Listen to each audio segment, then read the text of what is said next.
Good Monday morning, everybody. Thanks so much for joining us as we take a live look at the Shawano sky cam there. The sun is shining in Shawano, some clouds making their way to the east, and Steve says that those clouds that are over us right now, Tammy, are going to be moving on out of here. We're going to get some sunshine, which is exciting on a Monday. Yes, we love that. Yes, yeah, we need a little sunshine to get us going. We had a lot of sunshine this weekend. Tons of sunshine this weekend. Good and that reason is for a it. perfect way to tee up this next little bit here. We've got these wonderful photos from the CP Telethon, the 71st CP Telethon. We raised nearly $1.3 million for CP and all the work and the programs that they do here in Northeast Wisconsin. Just a fantastic event to be a part of. It's the longest running local telethon, and WBAY is so proud to be part of it. You're seeing some photos here. Emerson, Steve, and I were there, and that's the Southern Door fifth graders. They've been part of this. Southern Door, the community, they've been part of the telethon for more than 50 years. It looks like you're singing with them right there. Right? No, they did a great job. I love the singing to them. They did a fantastic job. They sounded awesome. And they raised $17,000. Incredible work there. And then Steve, we had the pleasure of running through with some of those awesome volunteers working the phone banks as well. Just such a special, fun event that's made possible by a ton of awesome volunteers and hard workers at CP who this is their Super Bowl, so to speak, for them. It's the biggest week of the year for them. Tammy made a very good point when we were kind of handing it off to her and Bill for the second half, and she said it's not March without the CP Telethon. That really kicks everything off. So we're going to bring Steve in now to chat a little bit more about it. Steve, we had a fun time running around out there, and it was nice and cold over the weekend, so it was nice that we could be inside and enjoying all the warmth and hospitality there in the auditorium here at WBAY. Well, maybe you just didn't feel like you were missing anything outside, right? I mean, if it was like 60 degrees outside, you guys would be like, oh, we're missing out. But you know what? Yeah, you could feel the warm vibe from everybody volunteering and participating in the telethon. And it was just wonderful to see everybody pull together like we've been doing for 71 years straight and raising a lot of money for CP for all the wonderful programs they do for folks in our community. You know what, Tammy, Emerson, you may recall during our live stream, which started at 7:05, so this was, about an hour and a half ago, I showed Emerson this sky camera shot from Shawano. And you can see the clouds are kind of working their way farther and farther away from the sky camera. So they're kind of shoving on out. So we've got clearing skies. Temperature in Shawano is 34 degrees with calm air. There's a topside view of our satellite and radar combo. And yes, there's a little ribbon of cloud cover that still wants to hang on in Shawano County through Green Bay and over towards the Kewaunee County area. But otherwise, to the north and west, we're back into some sunshine, and we should have it for the next few hours before some more clouds arrive from the south and west. And they'll also sport a rain chance. We are mainly in the 30s right now, except for some 20s in the North Woods. It's 33 degrees in Oconto, and also in Oshkosh and Fond du Lac. We're at 34 in Sheboygan. Now, you know what I'm going to do? I'm going to do something a little unorthodox. I'm actually going to stop and then back up to the previous graphic. Now, if you're from the Manitowoc area, you probably are wondering, what is up with your temperature? In fact, I've gotten a bunch of emails and phone calls from people around Manitowoc saying, hey, why won't you show our temperature? Well, guess what? Here's the thing. The weather equipment over at the Manitowoc Regional Airport, it's not working. And the FAA owns that equipment. And so we are waiting patiently for the FAA to fix their equipment. Until then, our hands are tied. And the National Weather Service, their hands are tied. We are hopefully going to get an update from them on when that equipment will be fixed. I haven't heard anything, but the sooner the better. Trust me, we're just like you. We want to see that equipment in Manitowoc work. Until then, unfortunately, we don't have a temperature to pass along. But we can tell you that the wind is out of the south in Manitowoc at 14 miles an hour. South winds today about 5 to 15 will boost our temperatures up into the mid and upper 40s, a high of 49 today in Green Bay. We're going from clouds to sun, and then more clouds will be arriving later this afternoon. They'll have a few showers. Any rain would probably be on the light side, but as it makes its way northward towards the upper Michigan border, it could create some icy spots. That's tonight when the temperatures drop back into the 30s. All right, our next weather maker. Heavy, widespread rain switching to accumulating snow. It's going to be tomorrow night into Wednesday. And as the storm system comes in, we're going to have some strong north winds. So tomorrow night into Wednesday, through the midweek, our severe weather outlook is in the moderate category, and that time period is a first alert weather day. Now, if we get this heavy rain that's got a lot of runoff, and that water is working its way into different bodies of water like creeks and streams where the ice is breaking up but still there, those ice jams can cause some minor flooding, especially as the water is forced over the banks of those creeks and streams. And there might be some power outages through the midweek, especially in the north woods, as we get strong north winds combined with heavy snow that weighs down those branches. It's possible they could snap and take out the power for some folks. To our west, you can see a lot of blue shaded counties, various winter weather alerts through Wednesday. And right now it's pretty quiet across the plains, but there's the storm that we're tracking. It's over towards Las Vegas, and it's going to be heading out into the plains, into the Midwest, and affecting us pretty soon. So here's First Alert Pinpoint Predictor. We'll put the clock into motion. Here's the noon hour tomorrow. You can see some of the spotty light showers. And then right about here, 6, 7 p.m., going into Tuesday evening, widespread heavier rain pushing into the area. And you can see in the north woods, it's cold enough where the rain is turning to snow. And this is where Pinpoint Predictor and I kind of diverge in what we think is going to happen here. Pinpoint Predictor has that switch over from rain to snow happening very quickly on Wednesday. In fact, just in time for the Wednesday morning commute. And while I do think that in the Fox Valley the rain will turn to snow, I don't think it's going to happen quite that fast. I think that switch over will be later during the day Wednesday.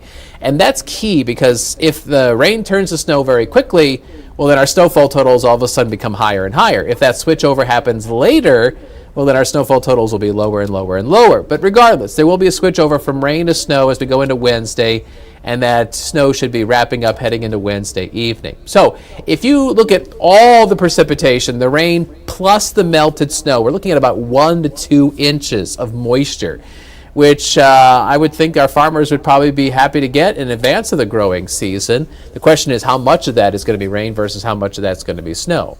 Well, if we look at 3 computer models side by side, they have different outputs, different opinions on exactly what's going to happen with the snowfall. I tend to like the European model in the middle and the North American model on the right. I don't agree with the American GFS model on the left side, which tends to have 3 to 6 inches of snow in the Fox Valley. I think that's too much. I think it's more likely that we get about an inch of snow in the Fox Valley through Wednesday, but the totals north and west of the valley will be much higher. It could be 6, 9, 12 inches, depending on which model you believe in. So there may be some heavy snow, especially in north central Wisconsin, as we go through the midweek. So there's your First Alert Super 7-day forecast with upper 40s the next few days, and then upper 30s Wednesday, Thursday, Friday. And one other thing I'm going to show you before I wrap things up, guys. I mentioned there's going to be quite a bit of wind with this weather maker. So notice as we go into Wednesday, that north wind gusting around 40 miles an hour. In fact, the latest data brings in a 50-mile-per-hour wind gust over towards the Anago area. If you combine that wind with the weight of the snow on those tree branches, that's why I think there could be some power outages in the north woods. And the other thing is that wind is also going to cause some tricky travel. People on bridges and overpasses, people who are in high-profile vehicles. And I'm not too sure. Hey, Kristen, are you doing traffic on Wednesday, or is Aisha back? No, I'm doing traffic on Wednesday. Okay, so that... Thinking ahead. See, Kristen's got traffic on Wednesday for Aisha, and so I'm sure she's thinking ahead about how the wind and the wet weather is going to be impacting travel, especially in the morning hours. We're all certainly going to be following along closely with that, Steve. You can certainly count on us as well to bring you first alerts to everything that's taking place on Wednesday morning. Yeah, we'll have it here for you. Appreciate Sounds it, good. Steve. All right, we'll let you go get ready for Action 2 News mid-morning. Steve, thanks so much. We'll say hello to everyone watching in Appleton this morning, as we saw Squawky out there earlier today. That might be him flying around down there by the Cooper Leaf there. As we take a look at College Avenue, traffic flowing nicely right now. We're going to join us back here at the Digital News Desk. Thanks so much for being with us on this Monday. And we're talking about a consumer first alert now, Tammy. This one was kind of alarming. You've got all kinds of different scam pop-ups maybe that folks recognize on their computer. And one lady you spoke with had one pop up. There were alarms blaring and everything. Yes. Pretty chaotic scene. That's what she said. She was really nervous because she said she had the pop-up filling her screen. It said Microsoft Security. So she thought it was real. She said alarms were going off. She did not know how to stop it. And this is the scam. They'll put a phone number up there that looks like it's a helpline. They want you to call. Well, that's the scam. And so she called, and she told me she had several calls with this person. They kept calling her back, and eventually, they really convinced her that they were with Microsoft. She said they had a security number that they gave her, and a name, and all of this, of course, made up. But then eventually they started asking for her Visa information, her credit card information. And then the scare tactic came in with, your name and information has been listed on child pornography websites.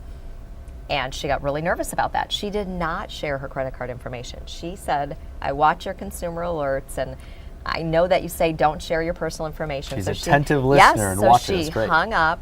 The person calls back, and she said, I'm pretty sure you're a hacker. She said, I know you're a scammer, and I'm going to report you. And the person then makes the ultimate threat and says, well, if you do that, I'm going to steal all your money, which she obviously says, okay, you go ahead and try that. She hangs up. So she doesn't believe this, but she did, make that phone call. And so she called me to let me know about it. She called her bank to let them know that, possibly someone had some watch for of any her suspicious activity or things like that. Exactly. But these are not new. These are fake pop-ups, and they'll tell you to call the phone number. That's absolutely not what you should do. You should not call the phone number, and also shut down your computer, because that's a big question. Well, how do you get rid of it? And Carol in Oshkosh said, I want to know, how do I get rid of this? She said, I finally restarted my computer. She thought of this on her own. Sure. And that's what she was right. So yeah, shut down your computer, restart it. If you have issues, if you think there might be something wrong, there's a security issue, you definitely get a hold of someone locally, computer experts. We have a lot of great companies in town here to help you out.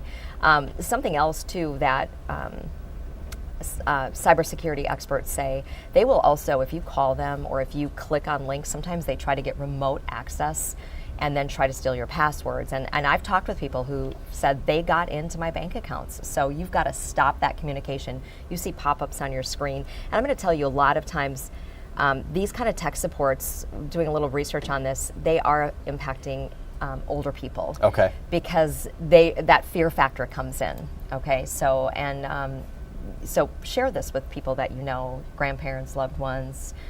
Just talk about that. I think that's such a good reminder. And don't pay. That's the thing. They're creating a fake problem, telling Sure. you have a security issue or a virus on your computer, and then the ultimate is that you're going to have to pay. And they're going to ask you with, like your credit card or a gift card, or, cryptocurrency is another one that they're asking. Usually always a pretty big red Right. flag, Those too, are when they're red asking for that flags. stuff. So I was really happy to report that, the woman who called said, I didn't share any of the information, but then did the right thing to call the bank. I also wanted to share just in general, pop-ups and things like that are coming up. They are getting they're getting better, and a lot of the cybersecurity experts say that whether you're getting emails and fake text messages, all those kind of things, they are getting better.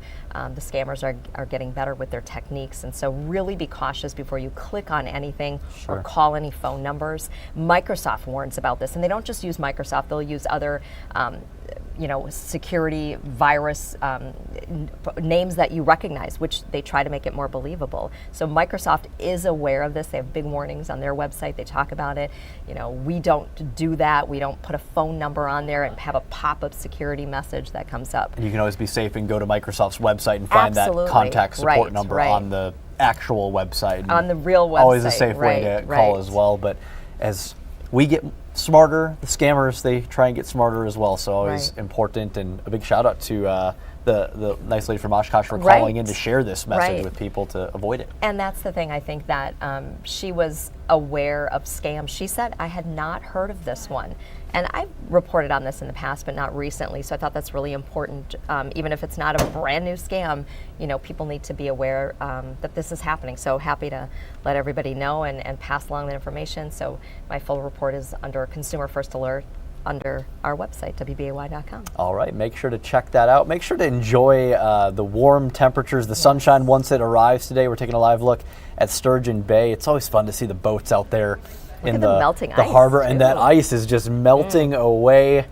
Get out there and enjoy it. They've got the clear skies there in Sturgeon Bay. Have a wonderful week, everybody, and we will see you bright and early tomorrow morning.